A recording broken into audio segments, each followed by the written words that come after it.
이스라엘 자손이 애굽 땅을 떠난 지 3개월이 되던 날 그들이 시내 광야에 이르니라.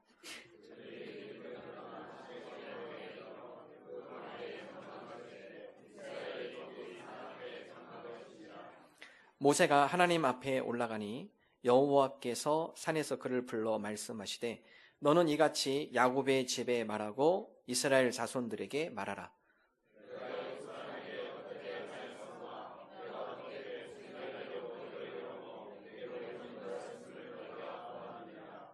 세계가 다 내게 속하였나니 너희가 내 말을 잘 듣고 내 언약을 지키면 너희는 모든 민족 중에 내 소유가 되겠고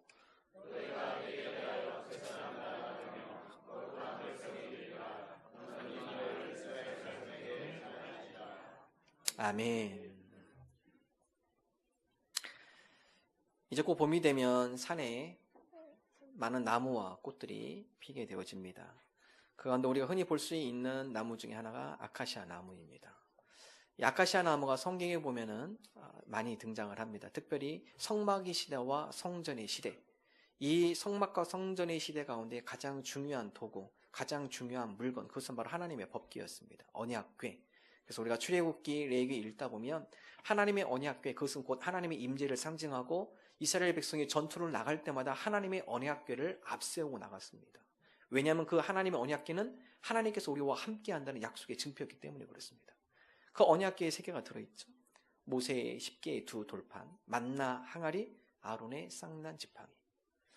바로 그 하나님의 임재의 상징, 그 물건을 집어넣고 보관하는 언약궤. 여러분 그 나무가 아카시아 나무, 성경에 보면 시딘 나무라고 표현을 하고 있습니다.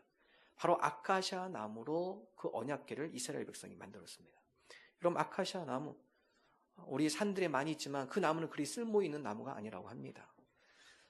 그 나무가 목재로 쓰기에는 상당히 좋지 않은 나무라고 합니다. 왜냐하면 곧지 않고 구불구불 되어 있고 그 속에는 옹이가 많다고 합니다. 그래서 여러 가구나 목재로 쓸 수 있는 나무가 되지 못한다.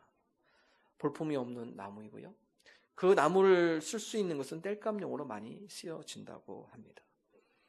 하나님께서 이스라엘 백성에게 하나님의 임재의 상징으로 언약궤를 만들었을 때 하나님께서는 아카시아 나무, 볼품 없는 나무, 시딘 나무, 보잘것없는 나무를 가지고 와서 그것을 가지고 하나님의 임재의 상징, 하나님께서 그들 이스라엘 백성과 함께한다는 약속의 상징으로 언약궤를 만들라고 말씀하십니다. 여러분 이스라엘 백성이 바로 그런 존재였죠. 애굽에서 보잘것없는 쓸모없는 존재, 노예로 살아가는 하찮은 민족. 그러나 하나님께서 이스라엘 백성을 들어 쓰셨을 때 그 민족은 하나님의 귀한 섭리를 나타내는 민족이 되어줄 수 있었다는 것입니다. 이스라엘뿐만 아니라 하나님께서 연약한 우리들, 보잘것없다고 생각하지만 그러나 그 가운데 하나님께서 임재할 때 보잘것없는 우리들도 하나님의 귀한 도구로 사용이 되어진다는 것입니다. 하나님께서 우리와 함께할 때 그 가운데 하나님의 은혜와 능력이 나타나기 때문에 그렇습니다. 우리는 보잘것없지만 능력 대신 하나님께서 우리와 함께할 때 하나님의 능력이 그 가운데 나타나기 때문에 그렇습니다. 사도 바울은 고린도후서 4장 7절 다음과 같이 고백합니다. 함께 읽습니다. 우리가 이 보배를 질그릇에 가졌으니 이는 심히 큰 능력은 하나님께 있고 우리에게 있지 아니함을 알게 하려 함이라. 우리는 질그릇까지 깨지기 쉬운 존재, 그러나 이 질그릇 같은 그릇에 보배이신 예수 그리스도를 담고 살아갈 때 질그릇 같은 우리 마음 가운데 예수 그리스도를 모시고 주님과 동행하며 살아갈 때 그 가운데 우리에게 능력이 나타나는데 그것은 바로 하나님께서 우리에게 주신 큰 능력이다. 즉 우리에게 능력이 있는 것이 아니라 보배 되신 예수 그리스도와 동행하며 살아갈 때 하나님께서 그 가운데 큰 능력으로 우리에게 보이심을 성경은 약속하고 있습니다. 오늘 저와 여러분이 보배이신 예수 그리스도, 그분을 우리의 마음에 모시고 하나님 부족하지만 나 보배이신 예수 그리스도와 동행하며 그분을 모시고 살아갈 때 하나님의 큰 능력이 나타난다 하셨사오니 우리를 통하여 부족하지만 하나님의 큰 능력이 나타나게 하여 주옵소서. 하나님의 큰 은혜가 우리를 통하여서 보배이신 예수 그리스도를 모시고 사는 우리를 통하여 전달되게 하여 주옵소서. 출애굽기를 읽다 보면 18장에서 19장으로 넘어가는 분위기가 바뀝니다. 출애굽기 1장에서 18장까지는 상당히 역동적인 부분입니다. 하나님께서 10가지 재앙을 통해서 애굽을 심판하시고 이스라엘 백성이 애굽을 탈출하여 홍해를 갈라줘서 홍해를 건너게 하시고 그 가운데 물이 없어서 하나님께서 반석에서 물이 나오게 하시며 여러 그 광야에 있던 여러 족속들과 전투를 통해 하나님께서 승리케 하시는 역동적인 부분이 기록이 되어 있습니다. 그리고 출애굽기 19장부터는 3개월 동안 그들이 지내왔던 광야 시내의 산, 3개월 동안 그들이 출애굽에서 걸어와서 도착한 곳 시내의 산, 그 19장부터는 정적입니다. 딱 정지되어 있는 화면입니다. 하나님께서 모세를 시내산에 부릅니다. 그리고 이스라엘 백성에게 앞으로 이스라엘 백성이 이 광야를 건너가야 함에 있어서 어떻게 해야 할지 그들에게 새 언약을 모세를 통해 선포하게 됩니다. 오늘 모세뿐만 아니라 하나님, 우리의 삶의 여정 광야 가운데서도 우리가 이 여정을 잘 지나가길 원합니다. 이스라엘 백성들 하여금 그 광야를 잘 건너게 하여서 주셨던 새 언약의 약속의 말씀, 오늘도 우리가 그 약속의 말씀을 듣고 그 새 언약을 붙들고 우리 삶의 여정 광야를 우리가 지혜롭게 잘 건너가길 원합니다. 오늘도 우리가 그 언약 붙들고 나아가게 하여 주옵소서. 첫 번째 언약, 우리 세 가지 단어를 함께 볼 텐데 첫 번째 언약, 인도하심입니다. 4절의 말씀 우리 함께 한 목소리로 읽겠습니다. 내가 애굽 사람에게 어떻게 행하였음과 내가 어떻게 독수리 날개로 너희를 업어 내게로 인도하였음을 너희가 보았느니라. 시내산에 모세를 부르고 모세에게 다음같이 얘기합니다. 모세야, 3달 동안 참 힘든 여정 겪었지, 어려운 과정 겪었지, 그러나 이곳까지 온 건 너희 힘으로 온 거 아니다.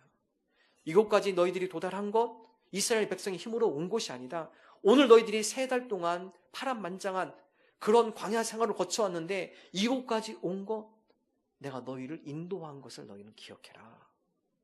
하나님께서 우리에게도 말씀하십니다. 우리가 지금 이 자리에 앉아 있는 것, 우리가 지금까지 여기까지 온 것 우리의 힘으로 온 것이 아니라 보이지 않는 하나님의 손, 우리와 늘 함께 하셨던 하나님의 섭리, 인도하심, 그 하나님의 인도하심이 있었기에 오늘 우리가 이곳까지 온 것임을 우리는 고백하며 살아가야 한다는 것입니다.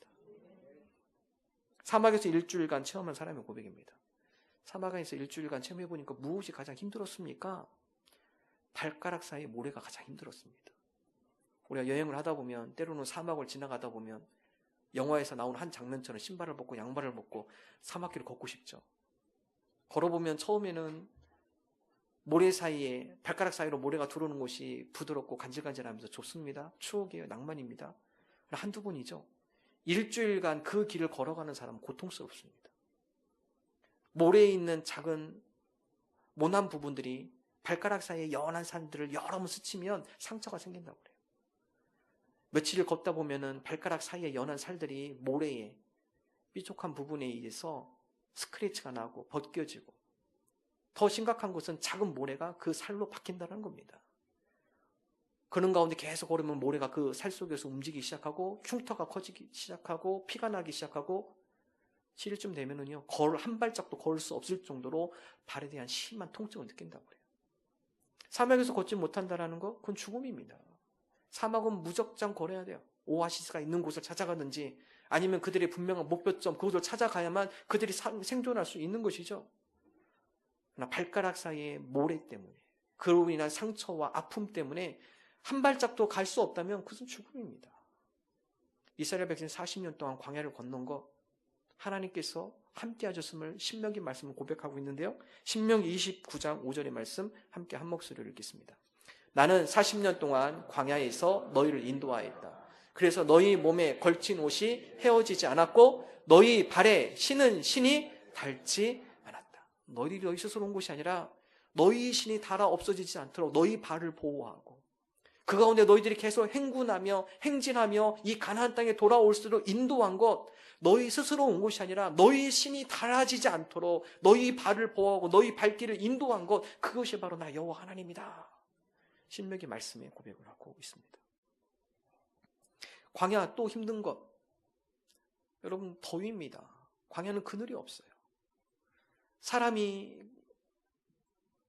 태양빛에 햇볕에 행진을 하면서 뜨거운 햇빛을 피하기 위한 그늘이 있으면 좋겠지만 광야는 그런 그늘이 있는 곳이 아닙니다. 그렇기 때문에 일사병으로 많은 사람들이 광야에서 사막을 지나가다가 광야를 지나가다가 일사병으로 죽긴 합니다. 더 무서운 곳은 밤이에요. 그래서 사망률이 낮보다 밤이 더 많습니다. 밤에는 한도 없이 떨어지는 기온, 갑자기 떨어지는 기온, 추위에 못 이겨서 밤에 많은 사람들이 사망사고가 난다는 것입니다. 40년 동안 광야를 낮과 햇볕과의 싸움, 밤의 추위와의 싸움 어떻게 버텼을까요? 출애굽기는 다음같이 이야기합니다. 출애굽기 13장 21절 함께 한 목소리로 읽겠습니다. 여호와께서 그들 앞에서 가시며 낮에는 구름 기둥으로 그들의 길을 인도하시고 밤에는 불 기둥으로 그들에게 비추사 낮이나 밤이나 진행하게 하시니, 낮에 200만이나 되는 많은 사람이 그늘을 피할 수가 없어요. 하나님께서 그 가운데 구름 기둥으로, 밤에는 추위에 벌벌 떨어요. 그 가운데 추위에 사망사고가 일어나지 않도록 불기둥으로 이스라엘 백성을 인도했다라는 사실이죠. 광야 40년, 너무나 험난한 길입니다. 그 가운데 이스라엘 백성이 40년 그 광야를 통과할 수 있었던 것, 그것은 바로 전적인 하나님의 보호하심, 하나님의 인도하심을 기억해라. 하나님께서 모세를 통해 이스라엘 백성에 선포를 하고 있습니다. 광야에서 먹거리도 또한 힘들죠. 광야는 씨를 뿌릴 수 없습니다. 작물을 재배할 수 있는 공간이 아니에요. 열매나무를 찾을 수 있는 공간이 아닙니다. 그 가운데 하나님께서 이스라엘 백성의 광야 가운데 굶지 않도록 40년간 먹였죠. 만나와 메추라기로 하루도 빼지 않고 그들에게 먹거리를 제공하여서 광야에서 굶주려 죽지 않도록 인도하신 하나님의 은혜, 이스라엘 백성 이것을 기억해라. 40년 동안 광야를 통과할 수 있는 것, 너희의 힘으로 통과한 것이 아니라, 너희들의 능력으로 통과한 것이 아니라 그 가운데 함께 하시고 보호하시고 매일마다 먹을 것을 함께 보내주시며 낮과 밤에 보호해 주시고 너희의 신발이 닳지 않도록 광야를 안전하게 걸어서 통과할 수 있도록 인도하신 하나님의 은혜, 바로 그 은혜를 기억해라. 그 4절의 말씀 이렇게 표현하고 있습니다. 독수리 날개로 너희를 업어 내게로 인도하였음을 너희들이 알아야 한다. 여러분, 독수리가 새끼를 키울 때 어미 독수리가 맨 처음에는 가시 있는 나무를 둥지를 만들고 그 밑에 깐다고 그래요. 그리고 그 가시 위에다가는 조금 쿠션이 있는 나뭇잎, 또 여러 가지 재료를 그 위에 깐다고 합니다. 그 가운데 새끼가 부화했어요. 새끼가 자랍니다. 날개가 좀 자랍니다. 깃털이 납니다. 그리고 이제 어미 독수리가 생각할 때, 이제 날으면 되겠구나. 그러면 어미 독수리가 하는 일은 밑에 있는 쿠션을 다 끄집어냅니다. 나뭇잎, 또 푹신푹신한 거. 여러분, 그 쿠션 밑에는 가시가 있죠. 새끼가 그 안에 가시에 하도 고통스러워서 할 수 없이 바깥으로 나온대요. 나오면 날개를 파닥파닥거리면 처음에 잘 날 수가 없죠.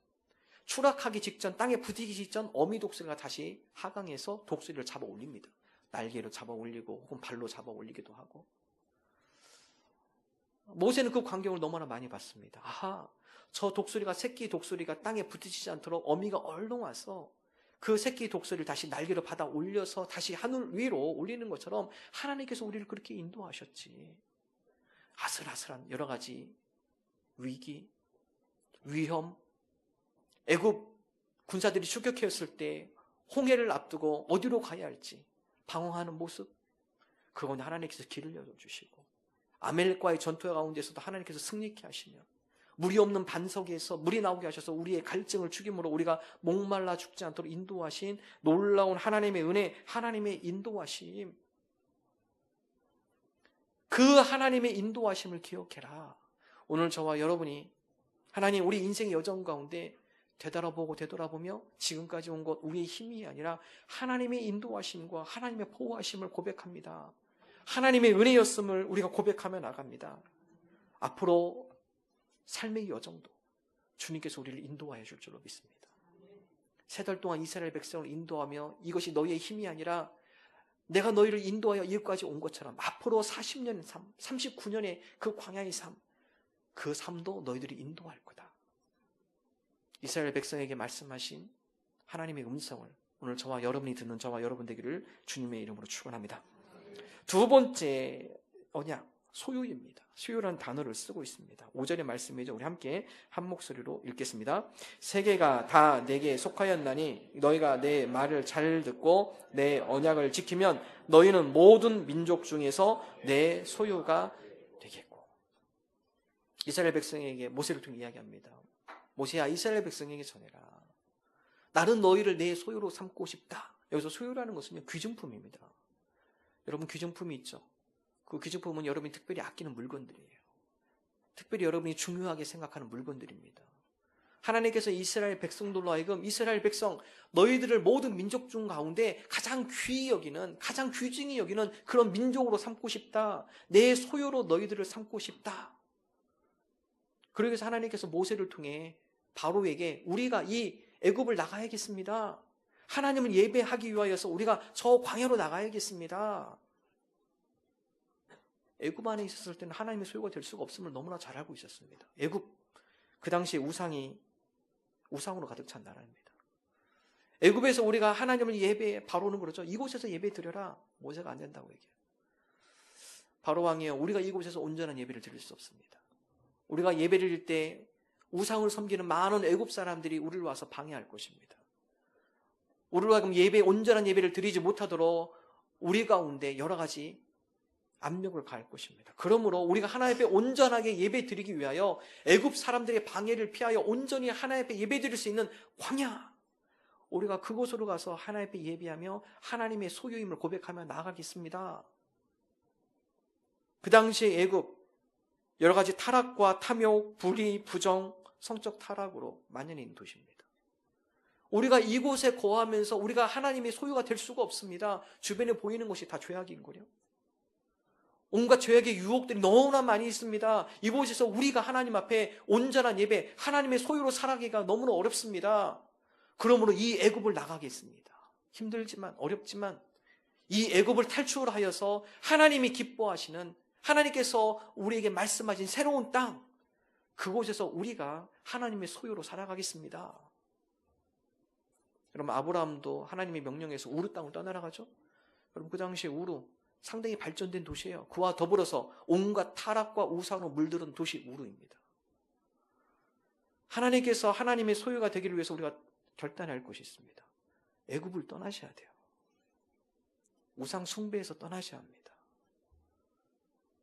부정과 불의와 온갖 죄악으로 만연되어 있는 그곳에서 우리가 탈출해야 돼요.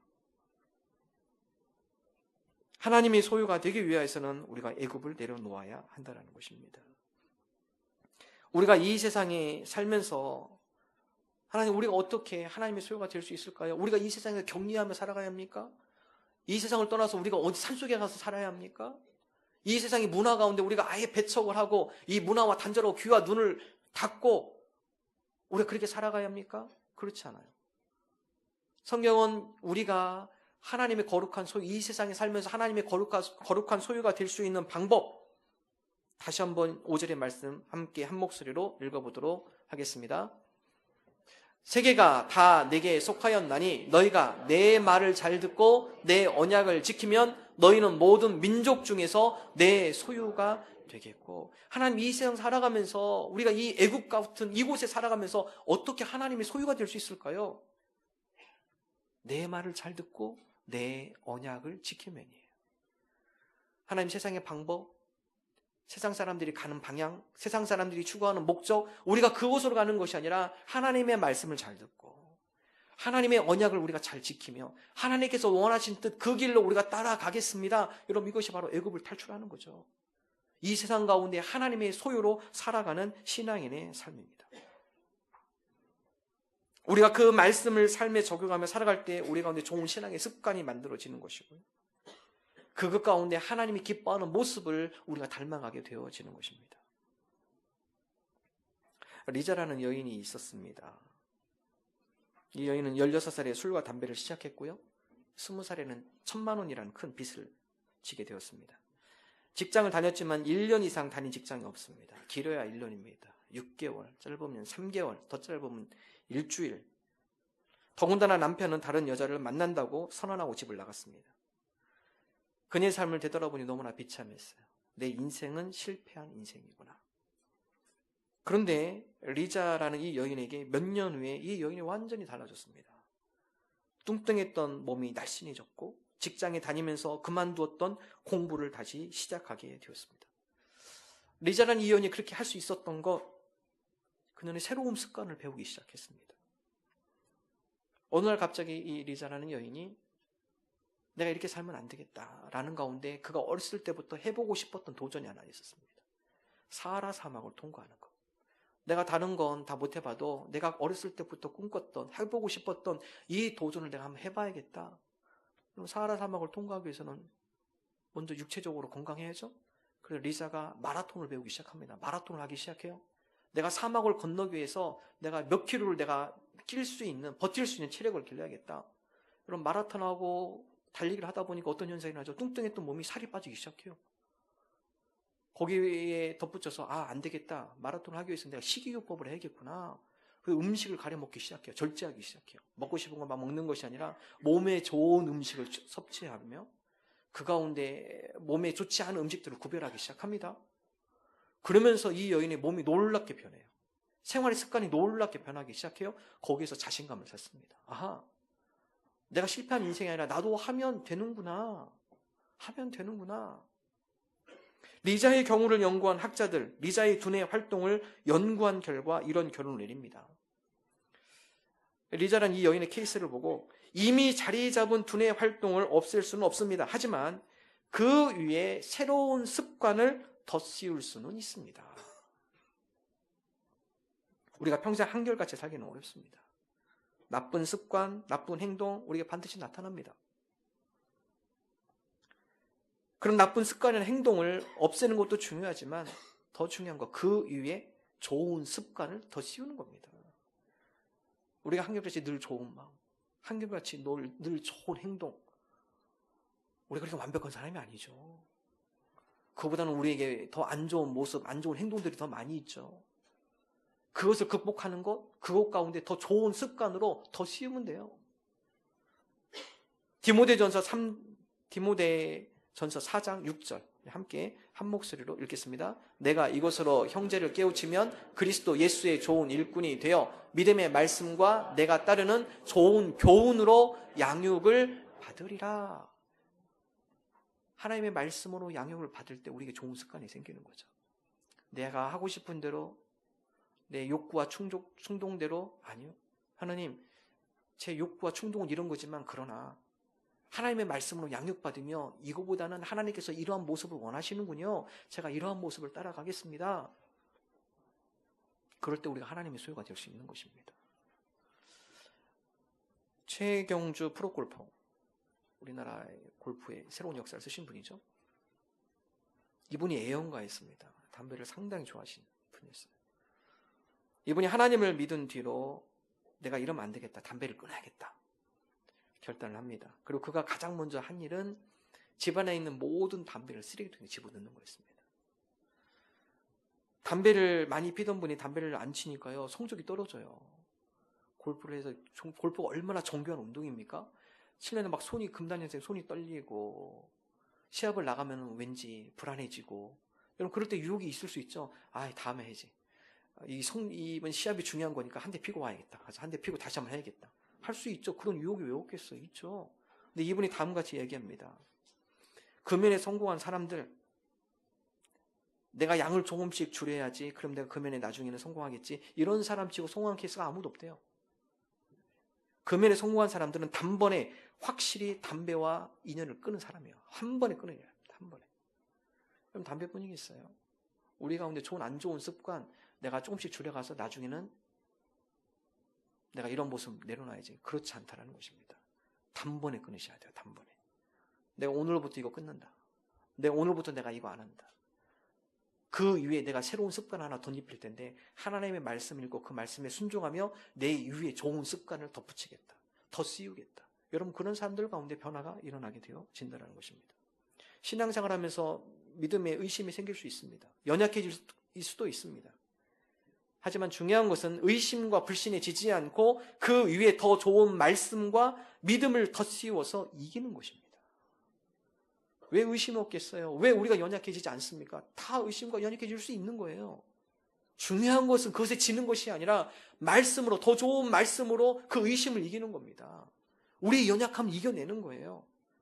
그 가운데 말씀으로 덧씌움으로 우리에게 좋은 신앙의 훈련, 연단, 신앙의 좋은 습관을 우리가 길들이게 한다는 것이죠.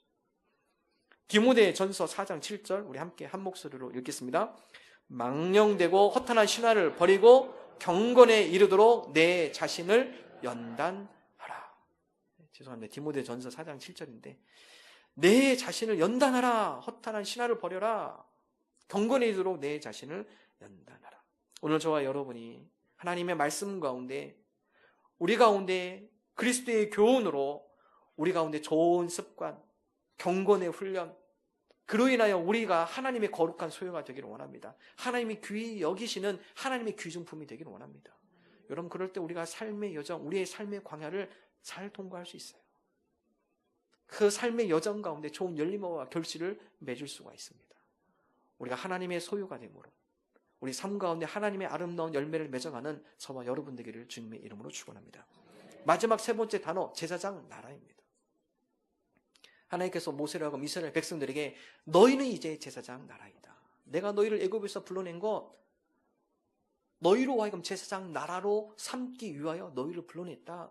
앞으로 너희가 이 광야를 통하여서 새 땅에 거주할 텐데 그곳에서 너희들만 잘 먹고 성장하고 이것이 아니라 너희가 모든 민족들 가운데 본이 되어지는, 모든 민족들을 하나님 앞에 인도하는 그러한 나라가 되어야 한다. 제사장 나라가 되어야 함을 말씀하고 있죠. 6절의 말씀을 함께 한 목소리로 읽겠습니다. 너희가 내게 대하여 제사장 나라가 되며 거룩한 백성이 되리라. 너희가 내게 대하여 제사장 나라가 되며 거룩한 백성이 되리라. 너는 이 말을 이스라엘 자손에게 전할지니라. 너희들 스스로 구원받은 그것에 만족하지 말아라. 구원받아야 할 다른 영혼들을 긍휼히 여기며 그 영혼들로 하여금 하나님 앞에 나아가도록 제사장 사명을 잘 감당을 해라. 이런 구약의 제사장, 그들은 이스라엘 백성이 하나님 앞에 나갈 때 반드시 제사장을 거쳐야 했습니다. 그들의 죄악을 하나님 앞에 용서를 구하기 위해서는 그들이 소유하고 있는 가축 중에 흠없고 온전한 가축, 그것을 제사장 앞에 끌고 와요. 제사장이 그 사람 손에, 그리고 제사장 손과 더불어서 그 가축에게 놓고 안수를 합니다. 그러면 그 사람에게 지은 모든 죄가 그 가축에게 다 전이가 되죠. 전달이 되어집니다. 그리고 제사장은 그 가축을 하나님 앞에 제물로 드리죠. 죄의 용서를 선언합니다. 제사장의 역할, 죄인 된 사람들이 하나님 앞에 거룩하게 되어지고 하나님 앞에 가까이 나아가도록 그 가운데 중개의 역할을 한 사람들, 제사장들. 사도 베드로는 우리로 하여금 신약 시대에는 제사장 따로 나눠져 있는 것이 아니라 하나님 앞에 구원받은 모든 백성, 그들은 다 하나님께서 왕 같은 제사장으로 다 삼으셨다. 우리가 바로 모두 그러한 사명을 감당했음을 베드로는 말씀하고 있습니다. 베드로전서 2장 9절의 말씀 함께 한 목소리로 읽겠습니다. 그러나 너희는 택하신 족속이요 왕 같은 제사장들이요 거룩한 나라요 그의 소유가 된 백성이니 이는 너희를 어두운 데서 불러내어 그의 기이한 빛에 들어가게 하신 이의 아름다운 덕을 선포하게 하려 하심이라. 예수 그리스도를 구주로 영접한 모든 이들, 그들을 하나님께서 왕 같은 제사장, 택하신 족속이요 왕 같은 제사장들이요 거룩한 나라요 그의 소유가 된 백성으로 부르셨다 표현하고 있죠. 왜 그렇습니까? 왜 불렀어요? 아름다운 덕을 선포하기 위해서이다. 목회자만 제사장 아니에요. 시장에 왔을 때는 예수 그리스도를 영접한 모든 하나님 나라의 백성은 전부 다 제사장의 사명입니다. 전부 다 제사장 나라들이에요. 우리를 통해 아름다운 덕이 선포되기를 하나님께서 원하십니다. 아직까지 어두움에 있는 그 영혼들로 하여금 빛으로 오십시오. 이 빛 가운데 거하십시오. 우리로 하여금 그러한 사명, 아름다운 선포를 하기를 원하신다라는 것입니다. 우리가 이 제사장 사명 감당하기를 원합니다. 주님, 우리가 제사장 나라 되기를 원합니다. 세상 가운데 방황하고 진리를 찾지 못해 이곳저곳 흔들리고 있는 영혼들, 어둠 가운데 있는 영혼들, 하나님 우리가 그들로 하여금 하나님 앞에 구원의 빛 앞에 우리가 그들을 인도하며 그들로 하여금 하나님 앞에 나아가는 그런 도구들이, 거룩한 도구들이 되게 하여 주옵소서. 그러한 사명을 감당케 하여 주옵소서. 우리가 그런 선한 영향력을 끼치게 하여 주옵소서. 2005년 7월 터키에서 있었던 일입니다. 터키에 각기 흩어져서 양을 지던 26명의 목자들이 함께 모여서 아침 식사를 먹고 있었습니다. 26명의 목자이다 보니까 수많은 양떼가 그 주변에 있었습니다. 식사를 하며 미처 본인들의 양떼를 생각하지 못했던 그 가운데 한 마리의 양이 그 무리를 이탈해서 어딘가로 향하고 있었습니다. 그럼 양의 무리를 보면 특징 중에 하나가 한 마리가 이동하면 그 옆에 기웃거리던 양이 두세 마리가 같이 붙어요.